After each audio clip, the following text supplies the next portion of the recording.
સહસંયોજક દ્વિબંધ જોઈએ।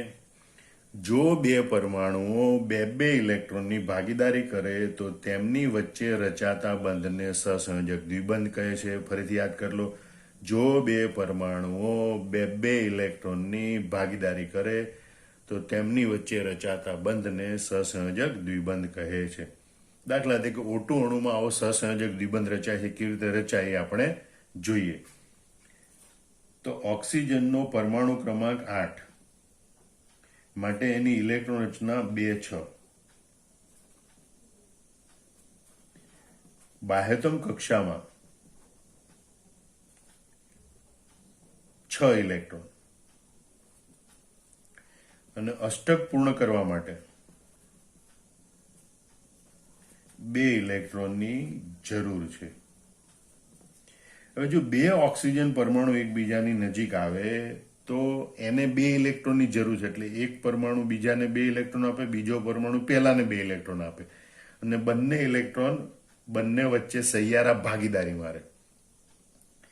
એટલે આપણે જો આ એક પરમાણુની ઇલેક્ટ્રોન રચના આપણે ઓક્સિજનનો બાહ્યતમ કક્ષાના 6 ઇલેક્ટ્રોન છે। એટલે ઓક્સિજન સંજ્ઞાની આજુબાજુ 6 ટપકા દર્શાવ્યા, બીજા ઓક્સિજન પરમાણુની આજુબાજુ 6 ટપકા। જ્યારે આ બંને પરમાણુ એકબીજાની નજીક આવે ત્યારે બંને પરમાણુઓ બે ઇલેક્ટ્રોન ભાગીદારીમાં મૂકે। આ એક પરમાણુના 2 ઇલેક્ટ્રોન, આ બીજા પરમાણુના 2 ઇલેક્ટ્રોન ભાગીદારીમાં ન હોય એવા ઇલેક્ટ્રોન। તો આ 4 ઇલેક્ટ્રોન છે, એટલે કે 2 ઇલેક્ટ્રોન યુગ્મ, સમજો બરોબર, 4 ઇલેક્ટ્રોન કહેવાય, 2 ઇલેક્ટ્રોન યુગ્મ કહેવાય, ઇલેક્ટ્રોનના જોડકા। તો આ 4 ઇલેક્ટ્રોન અથવા તો 2 ઇલેક્ટ્રોન યુગ્મ બંને પરમાણુના ગણાય। આ પહેલા પરમાણુ છે એના પણ આ 4 ઇલેક્ટ્રોન, બીજો પરમાણુ છે એના પણ આ 4 ઇલેક્ટ્રોન। એના કારણે પહેલો પરમાણુ છે એની આજુબાજુ પણ ટોટલ 8 ઇલેક્ટ્રોન થાય, એટલે કે ઉમદા વાયુ જેવી અષ્ટક રચના પ્રાપ્ત કરે। આ બીજો પરમાણુ છે એની આજુબાજુ પણ 8 ઇલેક્ટ્રોન થાય, એટલે એ પણ ઉમદા વાયુ જેવી ઇલેક્ટ્રોન રચના પ્રાપ્ત કરે છે। એટલે એને દર્શાવાય O ડબલ બોન્ડ O, કારણ કે અહીંયા હવે 2 પરમાણુ 2 ઇલેક્ટ્રોન ભાગીદારીમાં મૂક્યા છે, એને આપણે O2 અણુ કહેવાય। એનો મતલબ થાય કે ડાય ઓક્સિજનમાં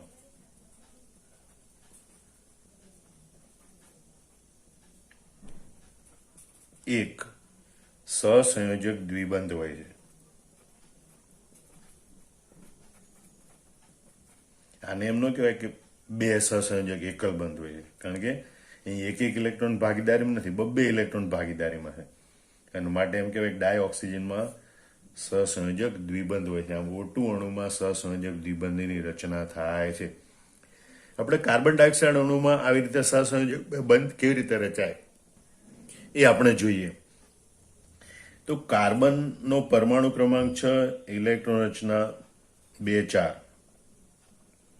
ઓક્સિજનનો પરમાણુ ક્રમાંક 8, ઇલેક્ટ્રોન રચના 2 6। અહીં બાહ્યતમ કક્ષામાં 4 ઇલેક્ટ્રોન, અષ્ટક માટે 4 ઇલેક્ટ્રોનની જરૂર। અહીં બાહ્યતમ કક્ષામાં 6 ઇલેક્ટ્રોન,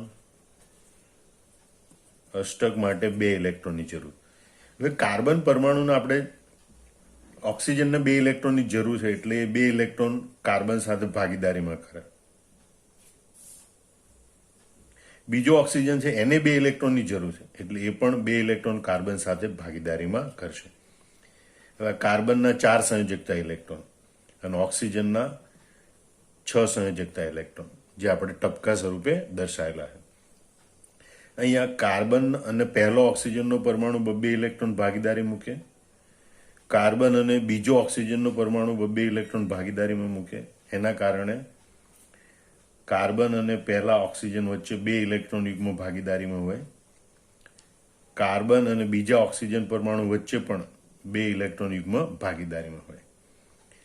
હવે આ 4 ઇલેક્ટ્રોન એટલે કે 2 ઇલેક્ટ્રોન યુગ્મ કાર્બન અને ઓક્સિજન બંનેના ગણાય, મતલબ ઓક્સિજનની અષ્ટક રચના અહીંયા પૂર્ણ થાય, અહીંયા પણ આ જ રીતે ઓક્સિજનની અષ્ટક રચના પૂર્ણ થાય। હવે કાર્બનના પોતાના 4 ઇલેક્ટ્રોન અને ભાગીદારીમાં મળેલા 4 ઇલેક્ટ્રોન, એમ કરીને કાર્બનની અષ્ટક રચના પણ પૂર્ણ થાય છે।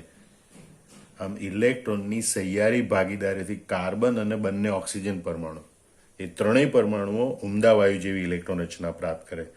પણ એમ કરવા માટે કાર્બન અને ઓક્સિજન બંને પરમાણુ, કાર્બન અને પહેલો ઓક્સિજનનો પરમાણુ એ 2 ઇલેક્ટ્રોન ભાગીદારી મૂકે, કાર્બન અને ઓક્સિજનનો બીજો પરમાણુ એ પણ બબ્બે ઇલેક્ટ્રોનની ભાગીદારી મૂકે. માટે પહેલા પરમાણુ સાથે પણ સહસંયોજક દ્વિબંધ રચાય, બીજા પરમાણુ સાથે પણ સહસંયોજક દ્વિબંધ રચાય. આમ CO2 અણુમાં 2 C ડબલ બોન્ડો સહસંયોજક દ્વિબંધ હોય છે. આ રીતે કાર્બન ડાયોક્સાઇડના અણુમાં બધા પરમાણુ છે એ ઉમદા વાયુ જેવી રચના પ્રાપ્ત કરે છે અને સહસંયોજક દ્વિબંધ રચાતા હોય છે. હવે આપણે જોઈએ સહસંયોજક ત્રિબંધ. જો બે પરમાણુઓ 3 ઇલેક્ટ્રોનની ભાગીદારી કરે તો તેમની વચ્ચે રચાતા બંધને સહસંયોજક ત્રિબંધ કહે છે. ભાગીદારી કરે તો તેમની વચ્ચે રચાતા બંધને સહસંયોજક ત્રિબંધ કહે છે. ફરીથી યાદ કરી લો, 3 ઇલેક્ટ્રોનની ભાગીદારી થાય. એના માટે આપણે નાઇટ્રોજનનું ઉદાહરણ લઈએ N2 અણુ માટે. તો આપણે પ્રથમ જોઈએ કે ભાઈ નાઇટ્રોજનનો પરમાણુ ક્રમાંક 7 માટે એની ઇલેક્ટ્રોન રચના 2 5. બાહ્યતમ કક્ષામાં 5 ઇલેક્ટ્રોન. અષ્ટક રચના પ્રાપ્ત કરવા માટે એને 3 ઇલેક્ટ્રોનની જરૂર છે. અને એટલે જ્યારે નાઇટ્રોજનના 2 પરમાણુ નજીક આવે ત્યારે બંને પરમાણુ 3 ઇલેક્ટ્રોન ભાગીદારીમાં આપે. આપણે જોઈ શકીએ કે ભાઈ નાઇટ્રોજનના સંયોજકતા કોષમાં 5 ઇલેક્ટ્રોન છે, એટલે નાઇટ્રોજનની સંજ્ઞા દર્શાવીને 5 ટપકા કરવાના. એ 3 ઇલેક્ટ્રોનની ભાગીદારી કરવાની છે, માટે 3 ટપકા આપણે એક જ બાજુ દર્શાવ્યા. બીજો નાઇટ્રોજન પરમાણુ એની આજુબાજુ પણ 5 ટપકા કરવાના, કારણ કે સંયોજકતા કોષમાં 5 ઇલેક્ટ્રોન છે. તો પહેલો નાઇટ્રોજનનો પરમાણુ 3 ઇલેક્ટ્રોન અને બીજો નાઇટ્રોજનનો પરમાણુ 3 ઇલેક્ટ્રોન ભાગીદારીમાં આપે અને પરિણામે બંને નાઇટ્રોજન પરમાણુ વચ્ચે કુલ 6 ઇલેક્ટ્રોન ભાગીદારીમાં રહે. 6 ઇલેક્ટ્રોન એટલે કે 3 ઇલેક્ટ્રોન યુગ્મ ભાગીદારીમાં હોય. આ 3 ઇલેક્ટ્રોન યુગ્મ પહેલા નાઇટ્રોજન પરમાણુના પણ ગણાય અને આ 3 ઇલેક્ટ્રોન યુગ્મ બીજા નાઇટ્રોજન પરમાણુના પણ ગણાય. અને એટલે પહેલા નાઇટ્રોજન પરમાણુ છે એ પણ ઉમદા વાયુ જેવી અષ્ટક રચના પ્રાપ્ત કરે, બીજો નાઇટ્રોજન પરમાણુ છે એ પણ ઉમદા વાયુ જેવી અષ્ટક રચના પ્રાપ્ત કરે. પરિણામે નાઇટ્રોજન વચ્ચે ટ્રિપલ બોન્ડ ત્રિબંધની રચના થાય છે અને N2 અણુ બને. આમ N2 અણુમાં એક સહસંયોજક ત્રિબંધ હોય છે. એવું ન કહેવાય 3 સહસંયોજક એક બંધ, કારણ કે 3 ઇલેક્ટ્રોનની ભાગીદારી છે. જો 2 પરમાણુઓ 3 ઇલેક્ટ્રોનની ભાગીદારી કરે તો એમની વચ્ચે રચાતો બંધ છે અને ત્રિબંધ કહેવાય. આમ N2 અણુમાં એક સહસંયોજક ત્રિબંધ હોય છે. કાર્બનિક સંયોજનોમાં સહસંયોજક બંધ જોઈએ, જેમ કે મિથેન, ઇથેન, ઇથિન, ઇથાઇન. મિથેનનું અણુસૂત્ર CH4, ethane C2H6, ethene C2H4, ethyne C2H2. Carbon અને હાઇડ્રોજનની ખાસિયત હવે આપણે જાણીએ છીએ. કાર્બનનો પરમાણુ ક્રમાંક 6 ઇલેક્ટ્રોનના 2 4, બાહ્યતમ કક્ષામાં 4 ઇલેક્ટ્રોન, અષ્ટક માટે 4 ઇલેક્ટ્રોન જરૂરી. હાઇડ્રોજનનો પરમાણુ ક્રમાંક 1, બાહ્યતમ કક્ષામાં 1 ઇલેક્ટ્રોન. એને નજીકના નિષ્ક્રિય વાયુ હિલિયમ જેવી દ્વિતીયક રચના પ્રાપ્ત કરવા માટે 1 ઇલેક્ટ્રોન જરૂરી. અહીંયા જ્યારે કાર્બન અને હાઇડ્રોજન વચ્ચે બંધ રચાય ત્યારે જે હાઇડ્રોજન હોય એની પાસેથી જરૂરી ઇલેક્ટ્રોન મેળવે, બાકી જેટલા ઇલેક્ટ્રોન વધે એટલા ઇલેક્ટ્રોન કાર્બન એકાબીજા પાસેથી મેળવે. યાદ રાખજો. એ મિથેન છે, મિથેનમાં CH4 છે તો કાર્બનના પોતાના 4 ઇલેક્ટ્રોન અને હાઇડ્રોજન પરમાણુના 1 ઇલેક્ટ્રોન. 1 ઇલેક્ટ્રોન હાઇડ્રોજન પરમાણુ ભાગીદારી માટે આપે અને એટલે કાર્બનના 4 ઇલેક્ટ્રોન અને હાઇડ્રોજન પરમાણુના 1 ઇલેક્ટ્રોન એમ થઈ અને કાર્બનની અષ્ટક રચના પ્રાપ્ત થાય અને દરેક હાઇડ્રોજન પરમાણુ છે એની દ્વિતીયક રચના પ્રાપ્ત થાય છે. આ રીતે મિથેનના અણુમાં બંધ રચાય છે. મિથેનના અણુમાં 4 સહસંયોજક એકલ બંધની રચના થાય છે. 4 CH સહસંયોજક એકબંધની રચના થાય છે. હવે આપણે ઇથેનમાં જોઈએ. ઇથેનમાં 2 કાર્બન પરમાણુ છે અને ટોટલ 6 હાઇડ્રોજન પરમાણુ છે. તો બંને કાર્બન પરમાણુ વચ્ચે હાઇડ્રોજન વહેંચીએ તો દરેક પરમાણુ પાસે 3 હાઇડ્રોજન આવે. એ 3 હાઇડ્રોજન પરમાણુ પાસેથી એક ઇલેક્ટ્રોન મેળવે અને એક ઇલેક્ટ્રોન ભાગીદારી માટે આપે.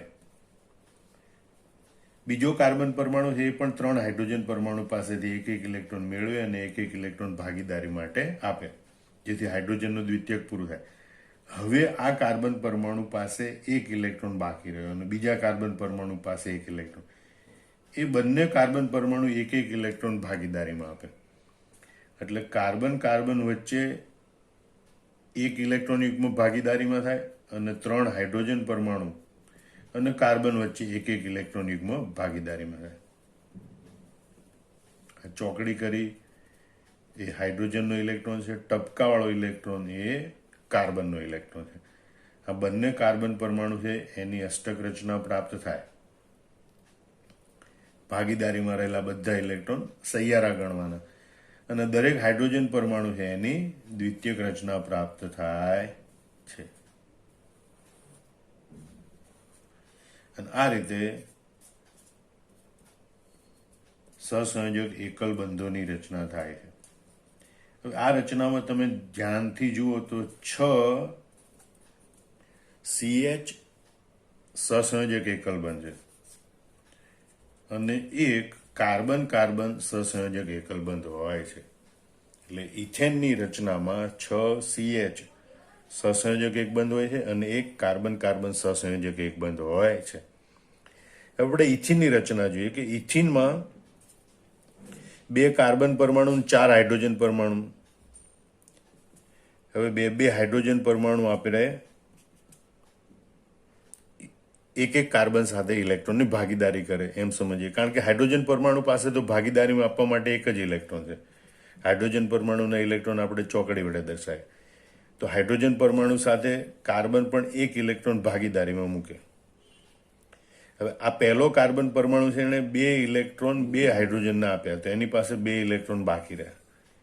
બીજો કાર્બન પરમાણુ છે એણે પણ 2 ઇલેક્ટ્રોન 2 હાઇડ્રોજન પરમાણુને આપ્યા તો 2 ઇલેક્ટ્રોન બાકી રહ્યા. તો જે બાકી વધ્યા એ બે ઇલેક્ટ્રોન બંને કાર્બન પરમાણુ એકબીજા વચ્ચે ભાગીદારી મૂકે. આમ કાર્બન પરમાણુના 4 ઇલેક્ટ્રોન હોય, એક કાર્બન પરમાણુના 4 ઇલેક્ટ્રોન, એ પૈકી 2 ઇલેક્ટ્રોન કાર્બન સાથે ભાગીદારીમાં, એક ઇલેક્ટ્રોન એક હાઇડ્રોજન પરમાણુ સાથે અને એક ઇલેક્ટ્રોન બીજા હાઇડ્રોજન પરમાણુ સાથે ભાગીદારીમાં હોય.